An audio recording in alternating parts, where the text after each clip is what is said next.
the multiverse was confirmed at the DC fandom, so where we can have multiple movies of the same character, just different versions and iterations existing at the same time. So we can have Robert Patterson in the Batman and still have Ben Affleck as Batman with the Snyder related films. And I think that was a really smart move on their part because of the simple fact no one wants them to be Marvel-like, right? Hmm. No one just wants a basically, a weaker product than Marvel. So for them to embrace that, yeah, we have multiple versions, I think it kind of really frees them up in some chains that might have been in pressures to follow the MCU and to try to get that same success as that. And I think DC works. I think that's one of its greatest strengths and also maybe one of its greatest detriments, but on print. DC has always been like, oh, there's so many different versions of Batman and Superman. I don't know where to start. Like, it kind of scared readers away from reading DC comics. I was one of them. Marvel was like, okay, this is Spider Man, this is Captain America. There's only one Captain America.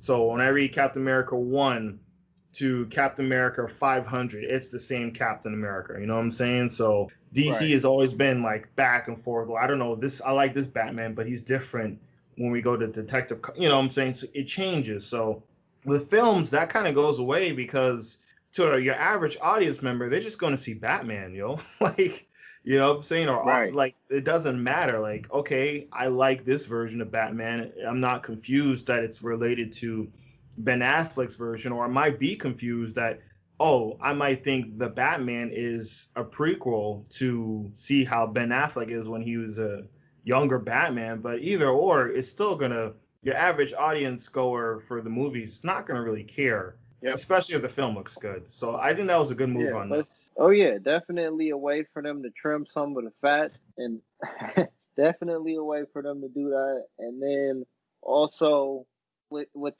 them embracing the multiverse, did they mention anything in regards to what they're doing with their TV shows and how some of that is affected at all?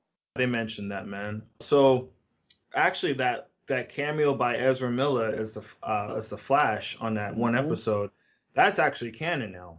They actually say that the movie Flash never called himself the Flash. He never got that name. Only when he did that cameo in the TV show that he got actually meeting the other Flash that he got his name the Flash. So that interaction is actually canon.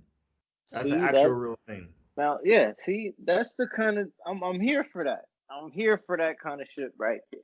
I'm not even gonna call it fan service, even though that's what it is. But I'm here for that kind of content right there because it gives an added level of credibility to whatever it was that they were doing on the TV series. I mean that kind of interaction is what we wish we were got with the Netflix MCU. I But didn't want to that's say it. yeah, I yeah. didn't I want to mean, say it. I had to say it because that's what we wanted. You know what I'm saying? Hmm. When that they first came out, and it just Disney has a tight hand on their properties, which fair enough. You know, you do you. But that's where DC I think does a good job at differentiating themselves from other brands. So that was a cool moment to me, seeing Yeah. that they said that that was canon. And Right.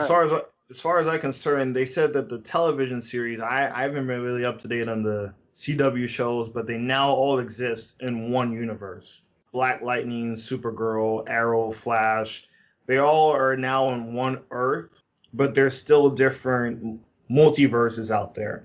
But the shows are now contained into one single Earth, so there's no more crossing over Earths to do or crossing over realities to do a crossover episode or Right. run. So that was pretty All cool. right.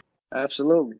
That was pretty cool, man. That was like, whoa, okay, they're really doing it. So now that answers a little bit of the direction of certain creative directions they're going with, like say for continuing the Snyder cut, which makes no sense in the grand scheme of things, but if you were to say there's a multiverse, it's like, oh, now you can continue Snyder's vision for his feature films without entirely cutting off any other potential movies or ideas that could do well in the box office as well.